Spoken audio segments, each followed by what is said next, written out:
Tienes en tu cocina un cuchillo de acero inoxidable. Lo usas cada día para cortar vegetales, partir carne, rebanar pan. Parece un objeto simple, pero si te detuvieras a pensar en todo lo que fue necesario para crearlo, la lista sería abrumadora. Minas de hierro, hornos de fundición, aleaciones químicas, fábricas de precisión, cadenas de distribución global. Ahora imagina que alguien te muestra un cuchillo idéntico, con el mismo filo, la misma dureza, el mismo acabado, pero te dice que fue fabricado hace 3000 años sin ninguna de esas tecnologías. Tu primera reacción sería incredulidad. Tu segunda, una pregunta incómoda. ¿Qué más no sabemos sobre lo que nuestros antepasados eran capaces de hacer?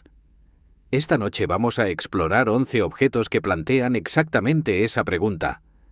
No son fantasías ni leyendas urbanas, son artefactos reales, muchos de ellos exhibidos en museos de renombre mundial, analizados por científicos con equipos de última generación. Y, sin embargo, cada uno de ellos presenta al menos un aspecto que desafía las explicaciones convencionales. Vasos de piedra con una precisión que los tornos modernos apenas igualan. Copas de vidrio con nanotecnología incrustada. Máquinas de vapor inventadas 2000 años antes de la revolución industrial. Cirugías craneales con tasas de supervivencia que avergonzarían a hospitales del siglo XIX. ¿Cómo es posible? ¿Hemos subestimado sistemáticamente la inteligencia de nuestros antepasados? ¿O hubo conocimientos que se desarrollaron, se perdieron y tuvieron que ser redescubiertos siglos después? Estas son las preguntas que nos acompañarán esta noche. Si este tipo de misterios te fascina tanto como a mí, te invito a suscribirte al canal y dejar un comentario con tu teoría favorita. Cada conversación que iniciamos aquí me ayuda a seguir investigando y trayendo estas historias a la luz. Prepárate para cuestionar lo que creías saber. Cierra los ojos un momento, respira hondo, y cuando los abras, estarás en los talleres de Ábidos, en el antiguo Egipto, donde artesanos trabajan una piedra tan dura como el acero con herramientas que, supuestamente, no deberían poder ni rasguñarla. En los almacenes del Museo de El Cairo, lejos de las vitrinas principales donde brilla el oro de los faraones, hay miles de objetos que rara vez se exhiben al público.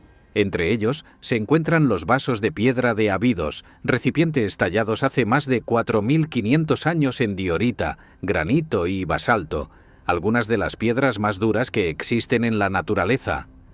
Estos vasos tienen paredes tan delgadas que la luz pasa a través de ellas en algunos puntos. Sus superficies interiores son perfectamente simétricas, con acabados que requerirían hoy tornos de alta precisión. Y sin embargo, según la historia oficial, fueron creados por artesanos que solo disponían de herramientas de cobre y piedra. Los vasos fueron descubiertos principalmente en las necrópolis de Ábidos y Saqqara, sitios asociados con las primeras dinastías egipcias. Algunos son anteriores a la construcción de las pirámides de Giza por varios siglos. Se han catalogado más de 40.000 fragmentos y piezas completas, lo que sugiere una producción industrial sostenida durante generaciones. No eran objetos únicos creados para un faraón. Eran parte de una tradición manufacturera establecida. Imagina el taller donde se crearon estos objetos. Es una mañana calurosa en el Valle del Nilo, hace 4500 años. El sol apenas comienza a elevarse sobre las palmeras, pero los artesanos ya están trabajando.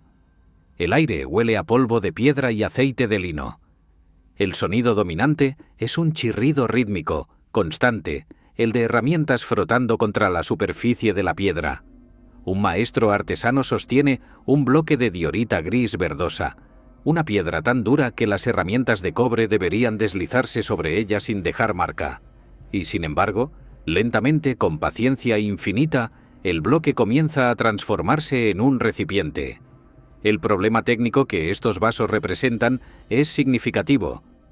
La diorita tiene una dureza de entre 6 y 7 en la escala de Mohs, comparable al cuarzo. El cobre, el metal más duro disponible para los egipcios de esta época, tiene una dureza de apenas 3. En términos prácticos, intentar tallar diorita con cobre es como intentar cortar vidrio con mantequilla. No funciona. Las herramientas de cobre se desgastarían mucho antes de hacer mella significativa en la piedra. La explicación académica convencional propone que los egipcios usaban abrasivos intermedios, arena de cuarzo o polvo de corindón aplicado con herramientas de cobre que actuaban como portadoras del material abrasivo. El cobre no cortaba la piedra directamente. El abrasivo lo hacía. Es una explicación razonable que tiene apoyo experimental, pero no resuelve todos los enigmas. El problema más desconcertante es el acabado interior de los vasos. Muchos de estos recipientes tienen cuellos estrechos que se abren a cuerpos más anchos, como jarrones con forma de calabaza. Para lograr un interior simétrico y pulido en un objeto de esta forma, necesitarías una herramienta que pudiera operar en ángulos imposibles, alcanzando las paredes internas sin tocar el cuello. Los ingenieros modernos que han estudiado estos vasos coinciden en que replicarlos con las herramientas atribuidas a los egipcios sería extremadamente difícil, si no imposible.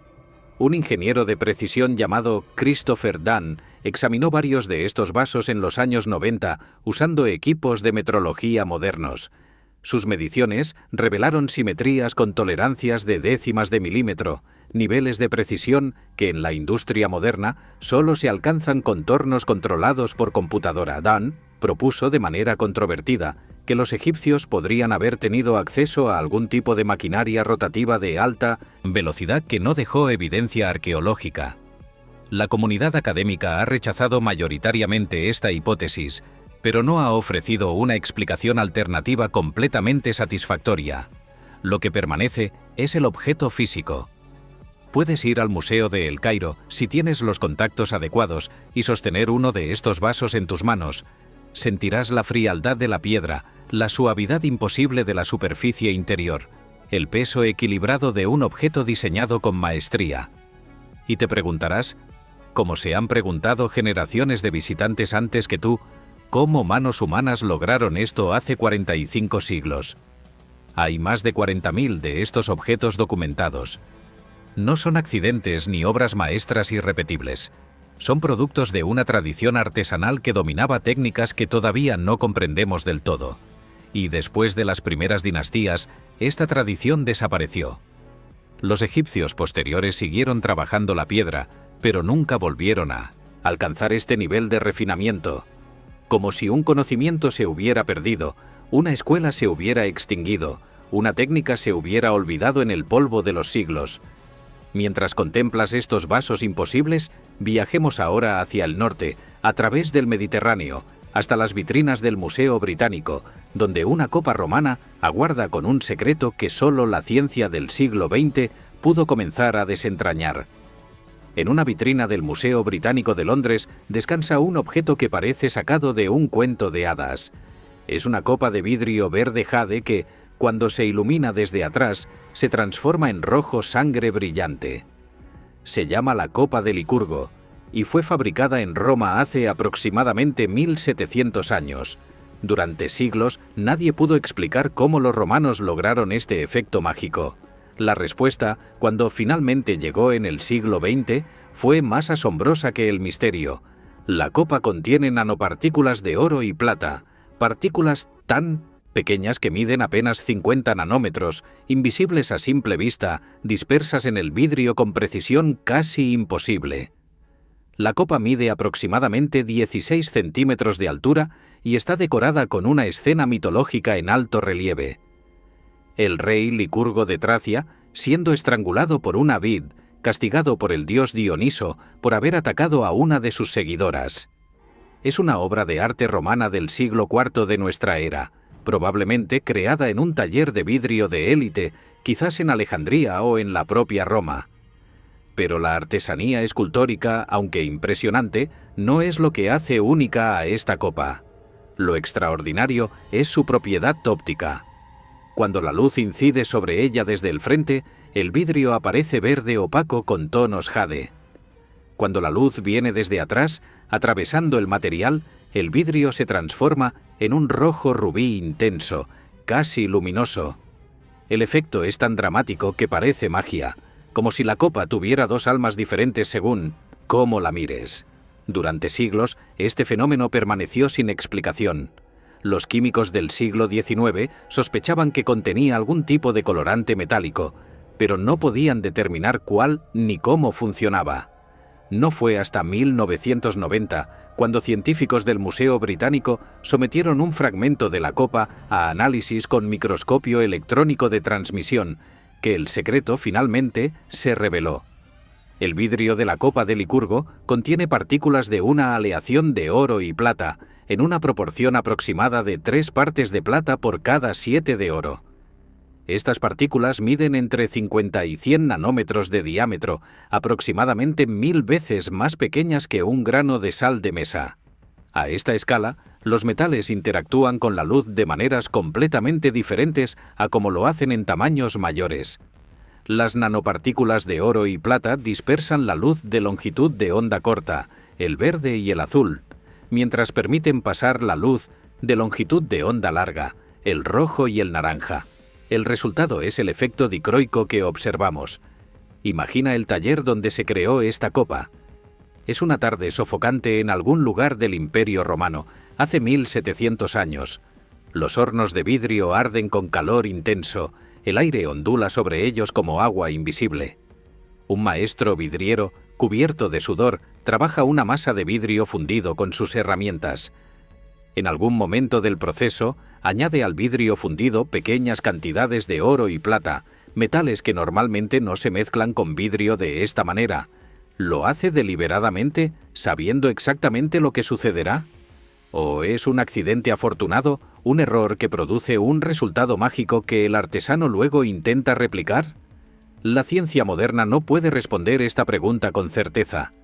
Lo que sí sabemos es que crear nanopartículas de tamaño tan uniforme y distribuirlas tan homogéneamente en el vidrio es extraordinariamente difícil. Los investigadores contemporáneos que han intentado replicar el efecto de la copa de Licurgo han logrado resultados similares, pero solo usando técnicas de laboratorio sofisticadas.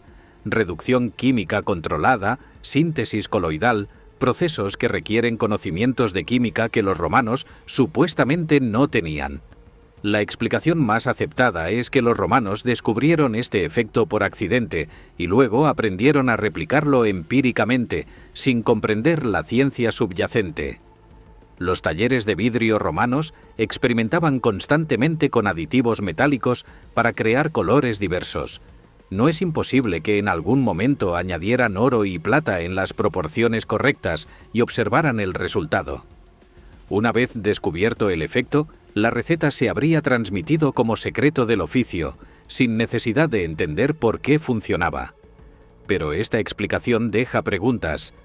La copa de Licurgo es única. No se han encontrado otros ejemplos de vidrio romano con las mismas propiedades ópticas. Si la técnica se conocía, aunque fuera empíricamente, ¿por qué no hay más objetos similares? ¿Se perdió el conocimiento con la muerte de un maestro particular?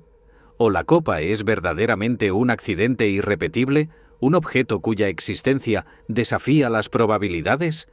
Lo que la copa de Licurgo representa es algo más amplio que su propio misterio. Es un recordatorio de que los límites entre lo que llamamos antiguo y lo que llamamos moderno son más porosos de lo que pensamos. Los romanos no tenían microscopios electrónicos ni teoría cuántica, pero producían efectos ópticos que la nanotecnología moderna apenas puede igualar. ¿Cuántos otros conocimientos se perdieron en los siglos oscuros que siguieron a la caída del imperio? ¿Cuántas técnicas desaparecieron porque quienes las dominaban no dejaron registros escritos? La copa permanece en el Museo Británico, cambiando de color bajo las luces controladas de su vitrina, guardando sus secretos con la paciencia de quien ha esperado 1700 años para ser comprendida. Y mientras contemplamos ese vidrio imposible, regresemos ahora a Egipto, donde otro objeto de piedra plantea preguntas aún más desconcertantes sobre lo que las manos antiguas podían lograr.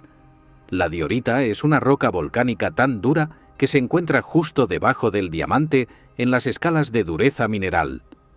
Cortar diorita con herramientas modernas requiere sierras con puntas de diamante industrial y sistemas de refrigeración continua para evitar que las hojas se destruyan por el calor de la fricción. Y, sin embargo, en el antiguo Egipto, artesanos crearon cuencos de diorita con interiores huecos, paredes uniformes y acabados pulidos que no muestran ninguna marca de herramienta visible. El cuenco más famoso de todos tiene un cuello más estrecho que su cuerpo interior, lo que significa que cualquier herramienta que entrara por la apertura tendría que operar en ángulos imposibles. Este tipo de recipiente, conocido técnicamente como vaso de cuello restringido, representa uno de los mayores enigmas de la tecnología egipcia antigua. El problema geométrico es simple de entender.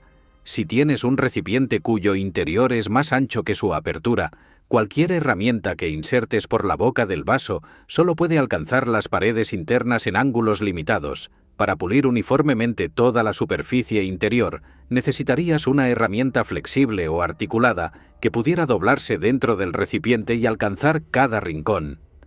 Los egipcios no tenían cables flexibles ni brazos robóticos articulados. Visualiza uno de estos cuencos.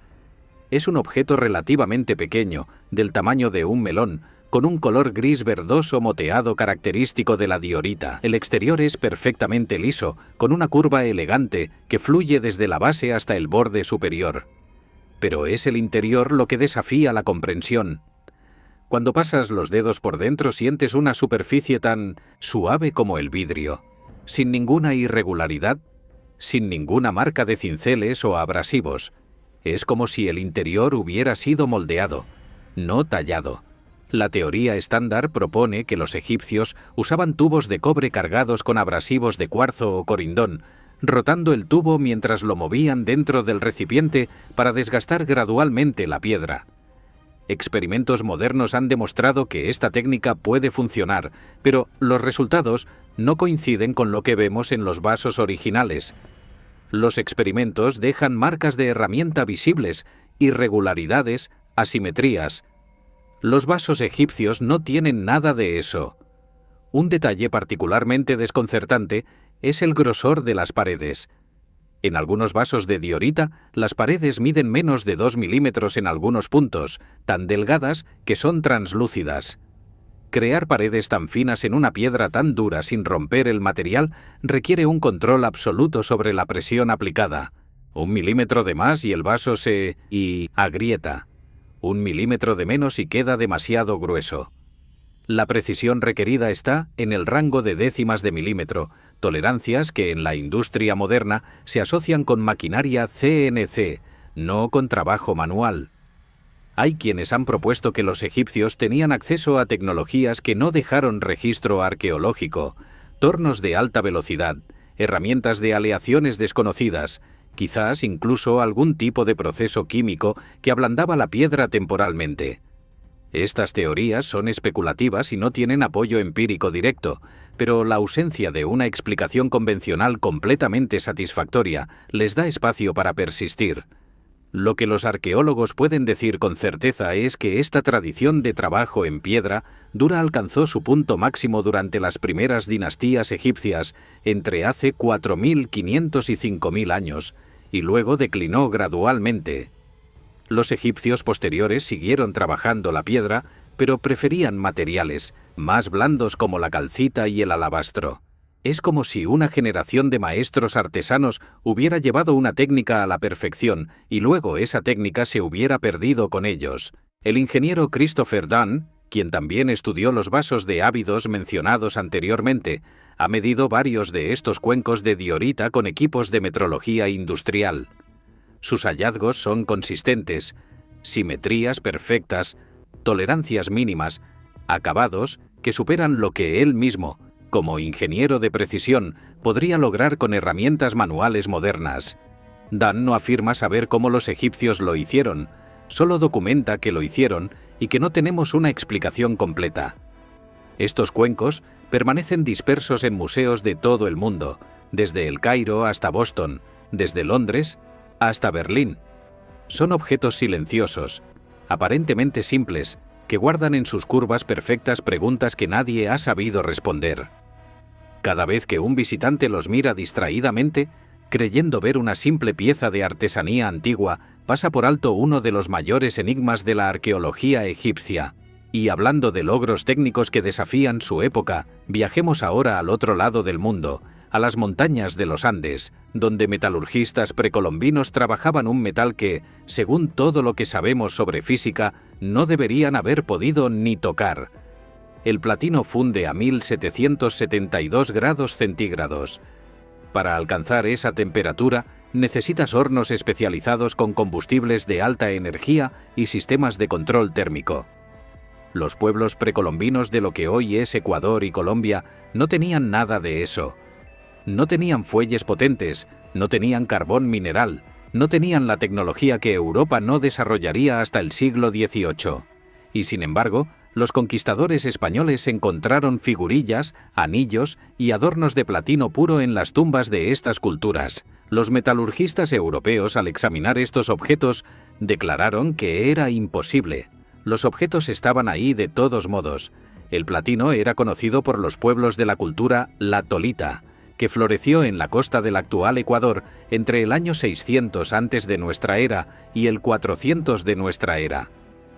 También aparece en contextos de las culturas Tumaco y Calima en Colombia. Estos objetos incluyen cuentas de collar, pequeñas figurillas antropomorfas, narigueras y otros adornos personales. Muchos combinan platino con oro en diseños elaborados, mostrando un dominio técnico que los europeos tardarían más de 1000 años en igualar. Imagina el momento del descubrimiento desde la perspectiva de un conquistador español del siglo XVI. Has saqueado una tumba indígena buscando oro, el metal que financia tu expedición y justifica tus crímenes ante la corona. Entre los objetos relucientes encuentras algunos que no reconoces. Tienen un brillo plateado, son extraordinariamente pesados para su tamaño y no se manchan ni se corroen como la plata común. Los llevas a España, los muestras a los metalurgistas de Sevilla. Ellos examinan el material, intentan fundirlo y fracasan. Sus hornos más calientes no pueden ni ablandar el metal. Lo llaman platina, pequeña plata, un nombre despectivo para algo que no pueden trabajar. Y se preguntan, con creciente incomodidad, cómo los salvajes del Nuevo Mundo lograron lo que ellos no pueden. La respuesta técnica es fascinante. Los metalurgistas precolombinos no fundían el platino en el sentido convencional. Usaban una técnica llamada sinterización. El proceso comenzaba mezclando polvo de platino nativo con polvo de oro. El oro funde a 1064 grados, mucho más alcanzable con combustibles de carbón vegetal y fuelles simples. Al calentar la mezcla, el oro se fundía y actuaba como aglutinante, uniendo las partículas de platino que permanecían sólidas pero se soldaban entre sí en sus puntos de contacto. El resultado era un material compuesto, no platino puro fundido, pero funcionalmente equivalente para los propósitos del artesano. Esta explicación, aunque técnicamente correcta, no disminuye el logro. Desarrollar la técnica de sinterización requiere un conocimiento profundo de los materiales, experimentación sistemática y transmisión de conocimiento entre generaciones. Los metalurgistas de latolita no tenían acceso a termómetros ni a teoría metalúrgica. Trabajaban puramente por observación empírica y tradición oral. Y sin embargo, desarrollaron un proceso que la metalurgia europea no dominaría hasta el siglo XIX. Los objetos mismos son testimonios de maestría. Las figurillas de platino y oro muestran detalles delicados, rostros humanos con expresiones distintas, tocados elaborados, adornos corporales representados con precisión. El control sobre el material era tan fino que los artesanos podían crear efectos de contraste entre el platino plateado y el oro dorado, jugando con los colores de los metales para efectos decorativos. Hay aproximadamente 2000 objetos de platino precolombino documentados en colecciones de museos y privadas alrededor del mundo.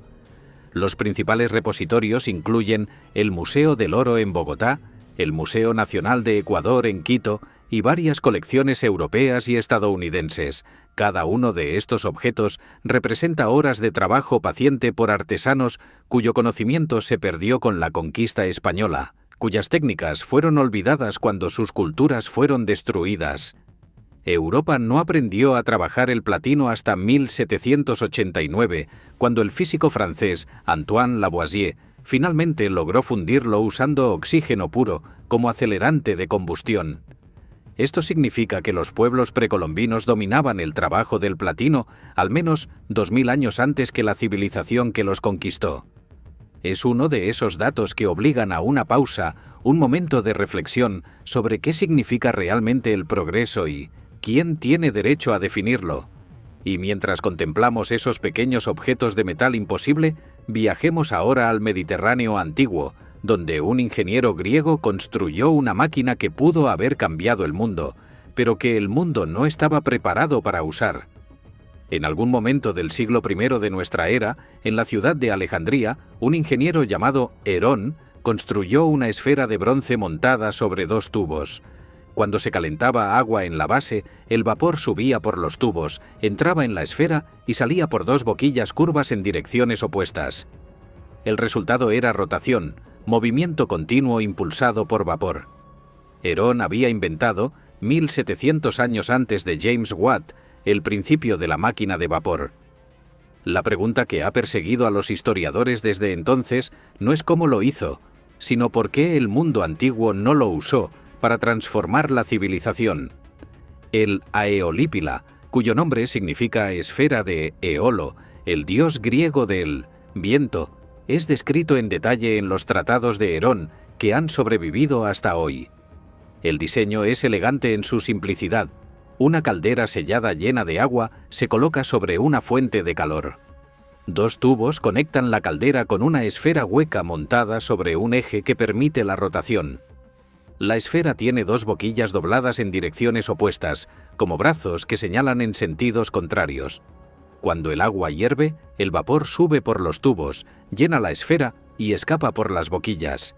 El escape del vapor crea una fuerza de reacción que hace girar la esfera.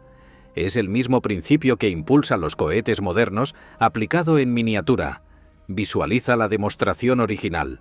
Estamos en Alejandría, la ciudad más sofisticada del mundo antiguo, hace casi 2000 años. Herón, un hombre de mediana edad con la barba recortada de los estudiosos griegos, presenta su invento ante un grupo de patrones ricos y colegas ingenieros. La caldera descansa sobre un brasero de carbón. El agua comienza a hervir. El vapor sube silenciosamente por los tubos. Y entonces, con un silbido suave, la esfera comienza a girar. Lentamente al principio, luego más rápido, hasta convertirse en un borrón plateado que lanza chorros de vapor en espiral. Los espectadores aplauden, maravillados. Es un prodigio, un juguete filosófico, una demostración del ingenio humano. Y eso es exactamente lo que permaneció. Un juguete. Herón y sus contemporáneos no vieron en el Aeolípila una fuente de energía industrial. Lo vieron como una curiosidad, una demostración de principios físicos, quizás un artilugio para impresionar visitantes en templos o palacios. La idea de usar el vapor para reemplazar el trabajo humano o animal simplemente no se les ocurrió, o si se les ocurrió, no la consideraron práctica. ¿Por qué? Los historiadores han propuesto varias explicaciones. La más común señala la abundancia de mano de obra esclava en el mundo antiguo. Cuando tienes acceso ilimitado a trabajadores humanos que no requieren pago, la motivación para desarrollar máquinas que los reemplacen es mínima.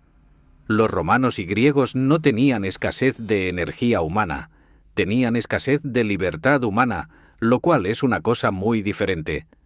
Otra explicación apunta a limitaciones técnicas. El Aeolípila de Herón producía muy poca potencia, apenas suficiente para girar su propia esfera. Para convertirlo en una máquina útil, habrían necesitado calderas más grandes, materiales más resistentes a la presión y sistemas de transmisión mecánica para convertir el movimiento rotatorio en trabajo útil. Los metalurgistas antiguos podían crear objetos hermosos, pero no tenían la capacidad de producir recipientes de presión seguros ni válvulas de precisión. Una tercera explicación es más filosófica. Para los griegos y romanos, el trabajo manual era algo que hacían los esclavos y los pobres. Los ciudadanos libres se dedicaban a la política, la filosofía, El comercio y la guerra, desarrollar tecnología que hiciera innecesario el trabajo manual, habría alterado el orden social de maneras que las élites no deseaban. Mejor mantener las cosas como estaban. Sea cual sea la razón, el Aeolípila permaneció como una curiosidad durante 1700 años. No fue hasta 1698, cuando Thomas Savery patentó la primera bomba de vapor práctica en Inglaterra, que la humanidad retomó el camino que Herón había señalado. Y no fue hasta James Watt, en el siglo XVIII, que el vapor se convirtió en el motor de la revolución industrial. ¿Qué habría pasado si los romanos hubieran desarrollado el Aeolípila en una máquina de vapor práctica? Es una de esas preguntas contrafactuales que los historiadores adoran debatir. Algunos sugieren que la historia se habría acelerado 1000 años, que la revolución industrial podría haber ocurrido en el siglo II en lugar del XVIII. Otros argumentan que las condiciones sociales y económicas necesarias para industrializarse simplemente no existían en el mundo antiguo, y que ninguna cantidad de ingenio técnico podría haberlas creado. Lo que permanece es el objeto en sí, reconstruido incontables veces a partir de las descripciones de Herón. Puedes ver réplicas funcionales en museos de ciencia de todo el mundo, pequeñas esferas que giran silbando vapor, recordándonos que el conocimiento no siempre avanza en línea recta, que las revoluciones a veces esperan siglos para ocurrir y que el potencial no realizado puede ser tan fascinante como los logros consumados. Y hablando de conocimientos que precedieron a su época, viajemos ahora más atrás en el tiempo, a las llanuras de Mesopotamia, donde escribas miraban al cielo nocturno con una precisión que todavía asombra a los astrónomos modernos. Hace 4500 años, en las llanuras de Mesopotamia, escribas presionaban sus cálamos de caña sobre arcilla húmeda, registrando no leyendas ni transacciones comerciales, sino las posiciones exactas de las estrellas. Estas tablillas estelares sumerias contienen catálogos astronómicos con coordenadas celestes, períodos orbitales de planetas y predicciones de eclipses que se verifican con precisión matemática incluso hoy. Los astrónomos modernos, al comparar estos registros con sus propios cálculos, encuentran márgenes de error asombrosamente pequeños.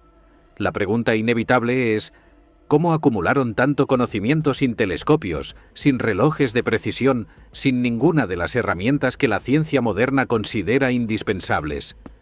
Las tablillas más antiguas con contenido astronómico sistemático datan aproximadamente del año 2500 antes de nuestra era, aunque reflejan observaciones que probablemente se remontan varios siglos más atrás. Los sumerios dividían el cielo en 3 regiones o caminos, asociados con los dioses Anu, Enlil y Ea, y catalogaban las estrellas según su posición en estos caminos. También registraban los movimientos de los 5 planetas visibles a simple vista, a los que atribuían significados divinos y desarrollaron métodos matemáticos para predecir fenómenos como eclipses lunares y solares. Imagina la escena de una observación astronómica sumeria. Es una noche despejada en Ur, hace 4000 años. En la terraza de un zigurat, la torre escalonada que domina la ciudad, un sacerdote astrónomo observa el horizonte oriental. Junto a él, un aprendiz sostiene una lámpara de aceite con la llama protegida por un cuenco de barro para no arruinar la visión nocturna. El sacerdote señala una estrella que acaba de aparecer sobre el horizonte, justo cuando los últimos rayos del sol desaparecen. Dicta su nombre en sumerio, la fecha del calendario lunar, la posición relativa a otras estrellas conocidas. El aprendiz graba cada detalle en una tablilla de arcilla fresca. Esta escena se repite noche tras noche, mes tras mes, año tras año, generación tras generación. Lo extraordinario es la precisión acumulada. Los períodos orbitales de los planetas registrados en las tablillas sumerias tienen márgenes de error de apenas unas horas sobre ciclos de años. El período sinódico de Venus, el tiempo que tarda el planeta en volver a la misma posición respecto al Sol visto desde la Tierra, es dado como 584 días en los registros sumerios. El valor moderno es 583.9 días. Para Júpiter, los sumerios calcularon 398 días. El valor moderno es 398.8 días. Estas precisiones implican observaciones sistemáticas sostenidas durante siglos, pero el logro más impresionante son las predicciones de eclipses.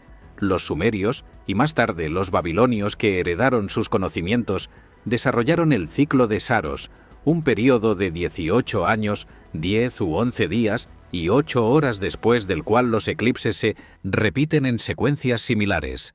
Descubrir este ciclo requirió comparar registros de eclipses observados durante siglos, identificar patrones en fechas aparentemente caóticas y formalizar el patrón en una regla predictiva.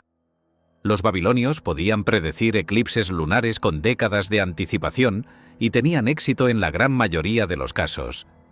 ¿Cómo es posible tal precisión sin instrumentos de medición modernos? La respuesta está en la acumulación sistemática de datos a lo largo de generaciones. Los sumerios y babilonios mantenían archivos astronómicos en sus templos, registros que se copiaban y preservaban durante siglos. Cada nueva generación de astrónomos heredaba los datos de sus predecesores y añadía los suyos propios. Con suficientes observaciones acumuladas, los patrones emergen por sí solos, incluso para observadores que no tienen teoría física para explicarlos. Hay un aspecto de las tablillas estelares que ha generado especulación más allá de la astronomía convencional. Algunos registros parecen describir objetos celestes que no corresponden a estrellas o planetas conocidos, incluyendo referencias a un cuerpo llamado Nibiru, que algunos han interpretado como un planeta adicional en el sistema solar. La comunidad científica considera estas interpretaciones infundadas, pero la controversia ilustra la fascinación que estas tablillas antiguas siguen generando. Lo que permanece indiscutible es el logro intelectual. Hace 4.500 años, en una sociedad que no tenía vidrio, no tenía relojes mecánicos, no tenía papel para registros permanentes, escribas usando cálamos de caña sobre arcilla húmeda cartografiaron el cielo con una precisión que no sería igualada en Europa hasta el Renacimiento. No lo hicieron con tecnología superior. Lo hicieron con paciencia infinita, observación meticulosa y transmisión de conocimiento entre generaciones.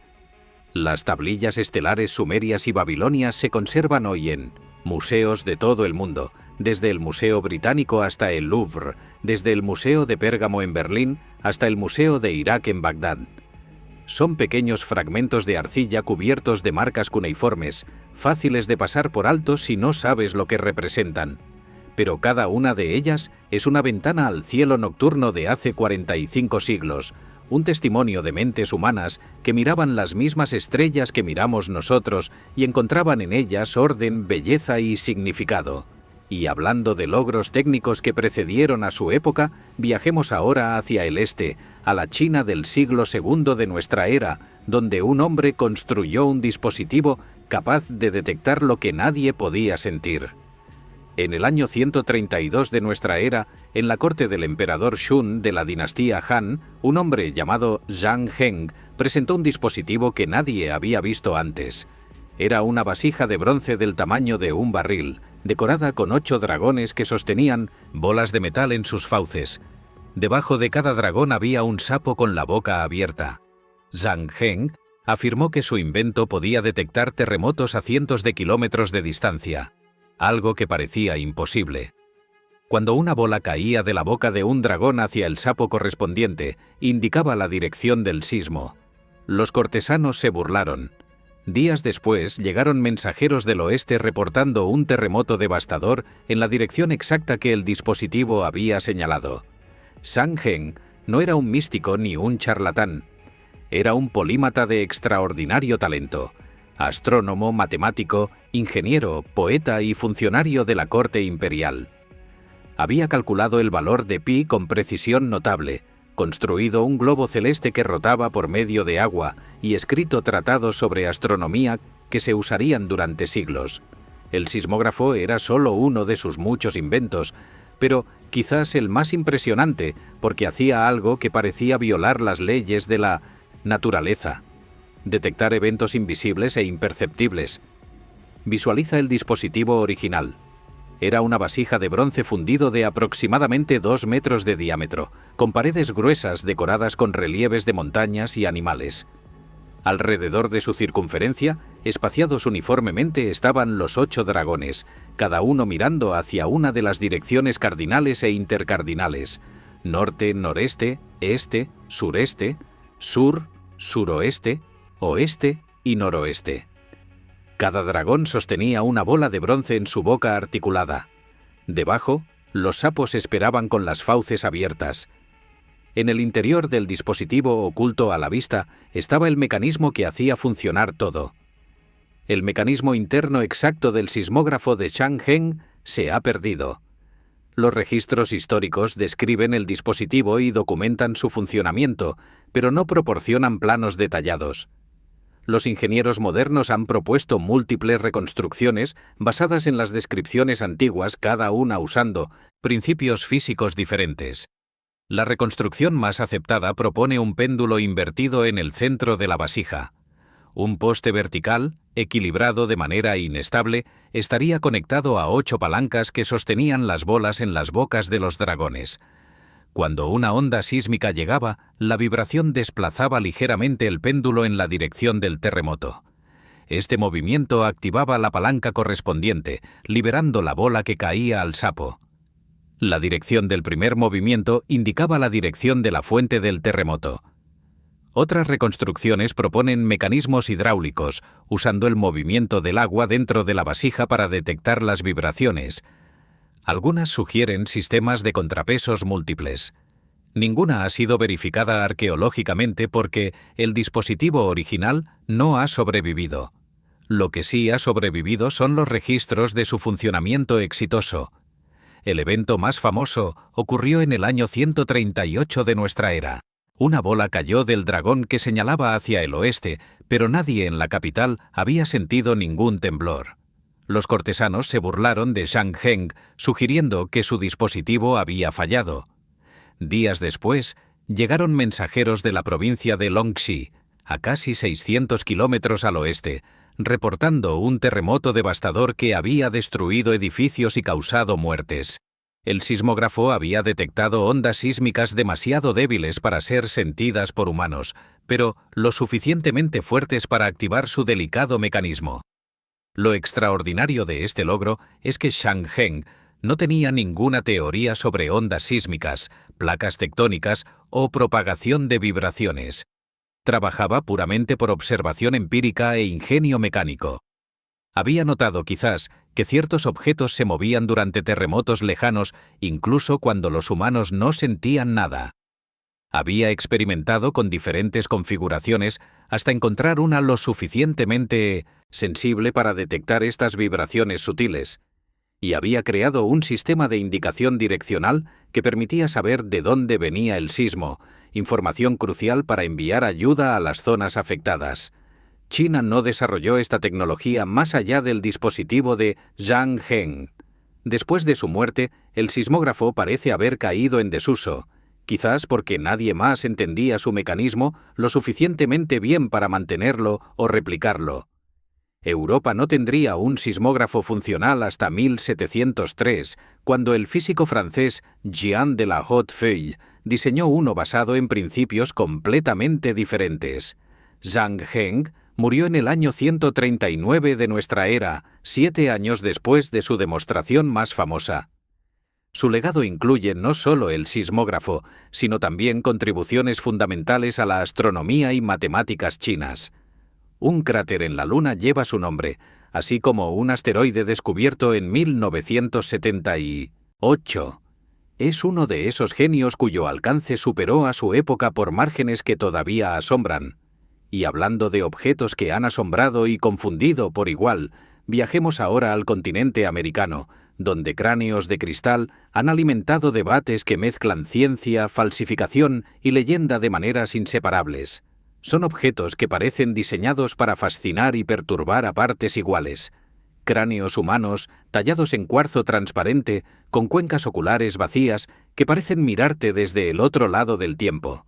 Las calaveras de cristal han sido atribuidas a culturas mesoamericanas antiguas, aztecas o mayas, y durante más de un siglo alimentaron teorías sobre civilizaciones perdidas y conocimientos ocultos. La ciencia moderna ha revelado que muchas de estas calaveras son falsificaciones del siglo XIX. Pero el debate no ha terminado. Algunas piezas presentan características que los expertos no han podido explicar completamente, y las técnicas de pulido que muestran siguen siendo objeto de controversia. La más famosa es la calavera Mitchell Hedges, llamada así por el explorador británico Frederick Mitchell Hedges, quien afirmó haberla encontrado en las ruinas mayas de Lubantún, en Belice, en 1924. La calavera pesa aproximadamente 5 kilogramos, está tallada en cuarzo transparente de alta calidad y tiene una mandíbula inferior separada que encaja perfectamente con el resto del cráneo. Sus proporciones anatómicas son sorprendentemente precisas y la calidad del pulido es extraordinaria, sin marcas de herramientas visibles incluso bajo magnificación. Imagina ver esta calavera por primera vez. Está colocada sobre un pedestal de terciopelo negro en una habitación oscura, iluminada por un solo haz de luz. El cuarzo capta la luz y parece brillar desde dentro, como si tuviera vida propia. Las cuencas oculares son pozos de oscuridad perfecta. Los dientes están individualizados, cada uno tallado con precisión. Hay algo en la sonrisa fija, en la transparencia casi líquida del material, que produce una sensación de inquietud, como si el objeto supiera algo que tú no. Durante décadas, las calaveras de cristal fueron presentadas como artefactos prehispánicos genuinos, evidencia de habilidades técnicas extraordinarias en culturas antiguas. Los museos las exhibían junto con máscaras de jade y esculturas de basalto, dándoles legitimidad institucional. Pero a partir de los años 80, los análisis científicos comenzaron a revelar una historia muy diferente. En 1992, científicos del Museo Británico examinaron su calavera de cristal usando microscopía electrónica. Encontraron marcas de pulido que solo podían haber sido hechas con ruedas giratorias, una tecnología que no existía en la América precolombina. La conclusión fue clara. La calavera era una falsificación del siglo XIX, probablemente fabricada en talleres alemanes que producían objetos exóticos para coleccionistas europeos. Análisis similares de otras calaveras en el Smithsoniano y en colecciones privadas llegaron a conclusiones parecidas. La mayoría de las calaveras de cristal famosas mostraban evidencia de herramientas rotativas modernas y varias podían rastrearse hasta el comercio de antigüedades del siglo XIX, cuando la demanda europea por artefactos mesoamericanos creó un mercado lucrativo para falsificaciones. Pero la historia no termina ahí. Algunas calaveras, incluyendo la Mitchell Hedges, no muestran las marcas de herramientas rotativas que caracterizarían una fabricación industrial. La Mitchell Hedges presenta un acabado tan fino que no se han podido identificar las técnicas usadas para lograr su pulido. Esto no significa necesariamente que sea antigua. Algunos investigadores sugieren que pudo haber sido pulida usando técnicas manuales extremadamente laboriosas, pero deja abierta la posibilidad de que al menos algunos de estos objetos tengan historias más complejas de lo que los escépticos asumen. Lo que los pueblos mesoamericanos sí producían eran máscaras y objetos rituales de cuarzo y otras piedras semipreciosas. Los aztecas y mayas valoraban el cuarzo por sus propiedades ópticas y lo trabajaban en formas diversas. Pero no hay evidencia arqueológica de calaveras de cristal de tamaño real encontradas en contextos controlados, es decir, excavadas por arqueólogos profesionales de sitios con estratigrafía documentada. Todas las calaveras famosas entraron en colecciones a través del mercado de antigüedades sin procedencia verificable. El caso de las calaveras de cristal ilustra algo importante sobre la arqueología y la credulidad humana. Queremos creer en misterios, en conocimientos perdidos, en civilizaciones que sabían más de lo que les atribuimos. Esta voluntad de creer crea mercados para objetos que satisfacen esa necesidad, y donde hay mercado, hay falsificadores dispuestos a satisfacer la demanda. Pero también ilustra los límites de la certeza científica. No todas las calaveras han sido explicadas completamente. Algunas permanecen en esa zona incómoda entre lo verificado y lo desconocido, objetos que probablemente son falsificaciones pero que no pueden descartarse con absoluta certeza. Son recordatorios de que la duda, más que la creencia o la incredulidad, es la posición más honesta cuando la evidencia es ambigua. Y hablando de conocimientos astronómicos pintados en objetos funerarios, regresemos ahora a Egipto, donde los muertos llevaban mapas del cielo nocturno pintados en el interior de sus ataúdes. Cuando abres la tapa de ciertos sarcófagos egipcios del Reino Medio, hace aproximadamente 4000 años, no encuentras solo decoración funeraria. Encuentras el cielo nocturno pintado con precisión sistemática, estrellas organizadas en columnas y filas, con textos que indican cuándo cada grupo estelar aparece en el horizonte a lo largo del año. Estos son los relojes estelares, calendarios astronómicos pintados en el interior de los ataúdes para guiar al difunto a través de la noche eterna. Lo extraordinario es que funcionan. Siguiendo sus instrucciones, puedes determinar la hora de la noche y la época del año con una precisión que rivalizaría con cualquier reloj de la Edad Media europea. Los relojes estelares, también conocidos como tablas estelares diagonales, aparecen en sarcófagos de madera del Reino Medio egipcio, principalmente entre los años 2100 y 1800 antes de nuestra era. El formato es una tabla rectangular dividida en columnas que representan períodos de 10 días, llamados decanos, y filas que representan las 12 horas de la noche. En cada celda se indica qué estrella o grupo estelar está saliendo por el horizonte oriental a esa hora y en ese período del año. Visualiza uno de estos sarcófagos. Es un ataúd de madera de cedro, importado del Líbano a gran costo, pintado, con colores brillantes que han sobrevivido 4 milenios en la oscuridad de las tumbas. El interior de la tapa muestra una tabla de estrellas, 36 columnas verticales, 12 filas horizontales, cada celda llena de jeroglíficos que nombran estrellas específicas. Sobre la tabla hay una representación de la diosa del cielo, Nut, con su cuerpo arqueado sobre la tierra, sosteniendo el firmamento. Es un mapa del cosmos y un instrumento de medición del tiempo en uno. El sistema funcionaba de la siguiente manera. Los egipcios dividían la noche en 12 horas, pero estas horas variaban de duración según la estación, siendo más largas en invierno y más cortas en verano. Para determinar la hora, un observador miraba hacia el horizonte oriental y esperaba a que apareciera la estrella correspondiente al período actual del año. Cuando la estrella ascendía sobre el horizonte, esa hora había comenzado. Repitiendo el proceso con las siguientes estrellas de la secuencia, podías saber la hora aproximada durante toda la noche. Era un sistema ingenioso que no requería ningún aparato mecánico, solo conocimiento del cielo y paciencia para observar. Los sacerdotes egipcios que mantenían los templos necesitaban saber la hora nocturna para realizar rituales en los momentos prescritos. Los relojes estelares les proporcionaban ese conocimiento, codificado en tablas que podían consultarse incluso en noches parcialmente nubladas, siempre que algunas estrellas fueran visibles. Lo que asombra a los astrónomos modernos es la precisión de estos registros. Las estrellas nombradas en las tablas pueden identificarse con objetos celestes conocidos, y las fechas de sus salidas helíacas, el momento del año en que cada estrella aparece por primera vez en el horizonte antes del amanecer, corresponden con bastante exactitud a los cálculos astronómicos modernos ajustados para la latitud de Egipto hace 4000 años. Los egipcios no solo observaban el cielo, medían con una precisión que requería generaciones de observaciones sistemáticas. Hay un detalle técnico particularmente impresionante. Las tablas muestran conocimiento de la precesión de los equinoccios, el lento cambio en la orientación del eje terrestre que hace que las posiciones de las estrellas varíen a lo largo de milenios. Las tablas más antiguas muestran estrellas en posiciones ligeramente diferentes a las tablas más recientes, cambios que corresponden a lo que la astronomía moderna calcula para el movimiento de precesión durante ese período.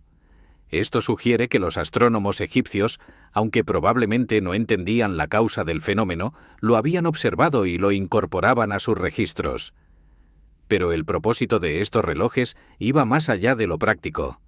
Estaban pintados en ataúdes porque los egipcios creían que el difunto necesitaría navegar la noche eterna del inframundo, un viaje que reflejaba el paso del sol por el cielo nocturno.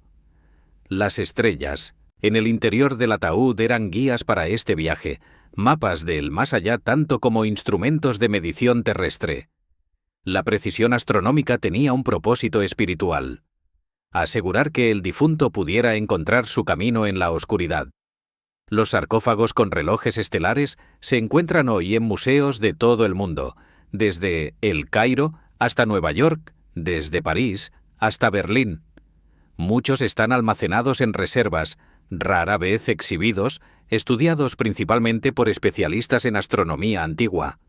Pero cada uno de ellos es un testimonio de una civilización que miraba el cielo con una atención que nosotros, rodeados de contaminación lumínica y distracciones digitales, hemos olvidado practicar. Y hablando de conocimientos médicos que precedieron a su época, viajemos ahora a las alturas de los Andes, donde cirujanos sin diplomas abrían cráneos con una habilidad que avergonzaría a muchos hospitales del siglo XIX. La trepanación es uno de los procedimientos quirúrgicos más antiguos conocidos. Abrir un agujero en el cráneo de una persona viva. Suena a barbarie medieval, pero en los Andes precolombinos se practicaba con una sofisticación que los cirujanos modernos han calificado de extraordinaria. Los cráneos encontrados en Perú muestran evidencia de múltiples trepanaciones sobrevividas, con bordes óseos cicatrizados que demuestran que los pacientes vivieron meses o años después de la operación.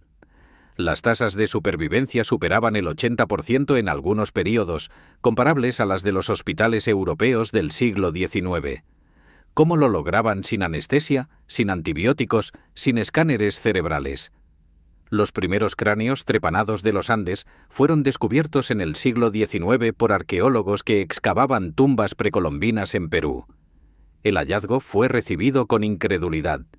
¿Cómo podían culturas sin escritura, sin conocimiento de la teoría germinal de la enfermedad, realizar operaciones cerebrales exitosas? Las evidencias, sin embargo, eran innegables. Cráneo tras cráneo mostraba las mismas características: orificios de bordes redondeados con crecimiento óseo que indicaba cicatrización, prueba irrefutable de que el paciente había sobrevivido la operación. Imagina una de estas cirugías. Estamos en algún lugar de la costa peruana hace 1500 años. Un hombre yace sobre una estera de totora, su cabeza afeitada y limpia. A su alrededor, varios asistentes sostienen sus extremidades.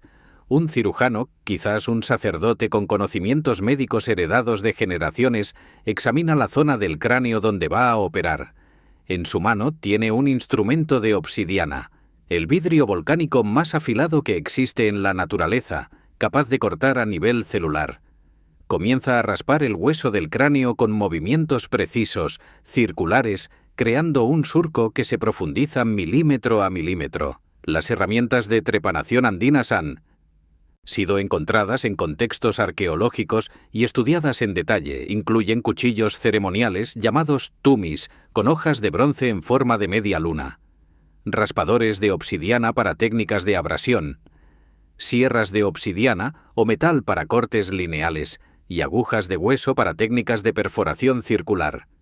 Cada tipo de herramienta correspondía a una técnica diferente y los cirujanos andinos dominaban todas ellas. La técnica más común era la de raspado, donde el cirujano frotaba el instrumento contra el cráneo hasta atravesar el hueso. Era lenta pero controlada, minimizando el riesgo de dañar el cerebro subyacente.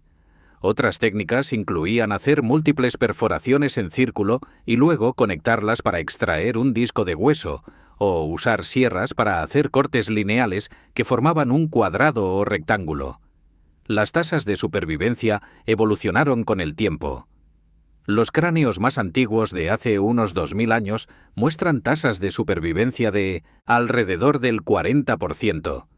Para el período Inca, 1500 años después, las tasas habían aumentado a más del 80%. Esto sugiere una tradición médica que se refinaba con la práctica, que transmitía conocimientos entre generaciones, que aprendía de sus errores y éxitos. ¿Por qué practicaban trepanaciones? Las razones parecen haber sido múltiples.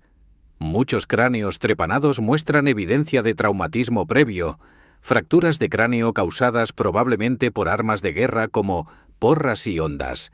La trepanación habría servido para aliviar la presión intracraneal causada por hemorragias o para extraer fragmentos de hueso incrustados en el cerebro. Otros casos no muestran traumatismo previo, sugiriendo que la trepanación también se usaba para tratar dolores de cabeza crónicos, epilepsia o condiciones que los antiguos peruanos atribuían a causas sobrenaturales. Un aspecto notable es la ausencia de infecciones evidentes en la mayoría de los cráneos cicatrizados. Las infecciones postoperatorias eran la principal causa de muerte en cirugías antiguas y, sin antibióticos, deberían haber sido devastadoras. Algunos investigadores han propuesto que los cirujanos andinos usaban sustancias antisépticas derivadas de plantas locales como la corteza de quina que contiene quinina o el bálsamo del Perú con propiedades antibacterianas. No tenemos evidencia directa de esto, pero las tasas de supervivencia sugieren algún tipo de prevención de infecciones.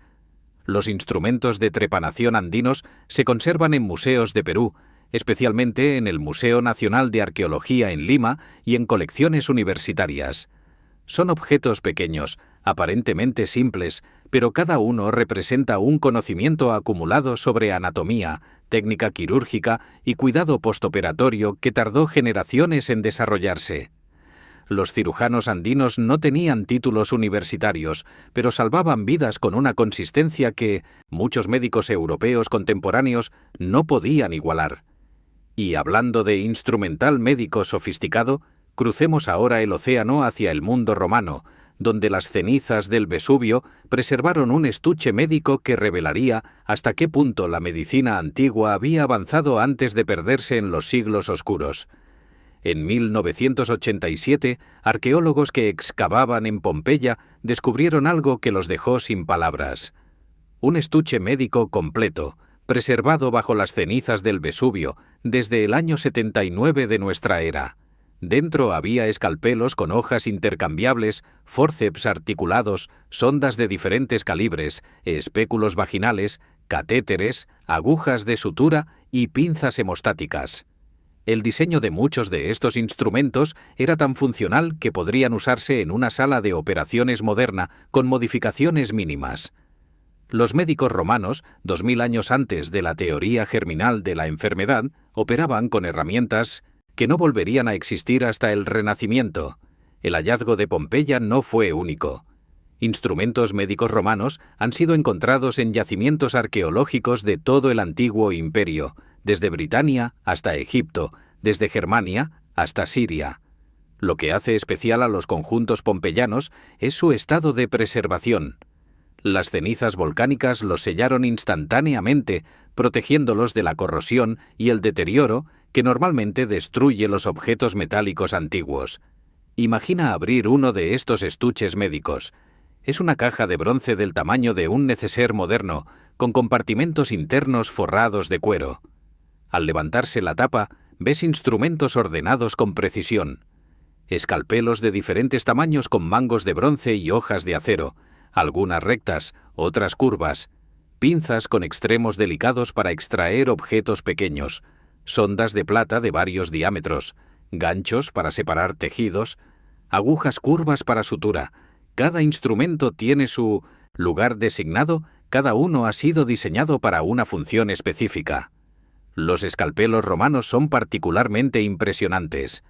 Muchos tienen mangos con ranuras que permiten intercambiar hojas de diferentes formas, un diseño que no reaparecería en la medicina occidental hasta el siglo XIX. Las hojas están hechas de acero de alta calidad, afiladas hasta un filo que aún corta después de 2 milenios bajo tierra. Algunos mangos tienen texturas grabadas para mejorar el agarre, una consideración ergonómica que demuestra sofisticación en el diseño. Los fórceps romanos muestran una variedad de diseños según su función. Fórceps de dientes finos para extraer fragmentos de hueso o cuerpos extraños. Fórceps de punta roma para manipular tejidos sin dañarlos. Fórceps con mecanismos de bloqueo que mantenían la presión constante sin requerir que el cirujano los sostuviera continuamente. Este último diseño anticipa las pinzas hemostáticas modernas inventadas en el siglo XIX. Quizás lo más sorprendente sean los espéculos, instrumentos para abrir cavidades corporales y permitir la inspección visual. Los espéculos vaginales romanos tienen diseños de 3 o 4 hojas que se abren mediante un mecanismo de tornillo, permitiendo ajustes precisos de apertura. Los espéculos rectales y auriculares muestran la misma sofisticación mecánica.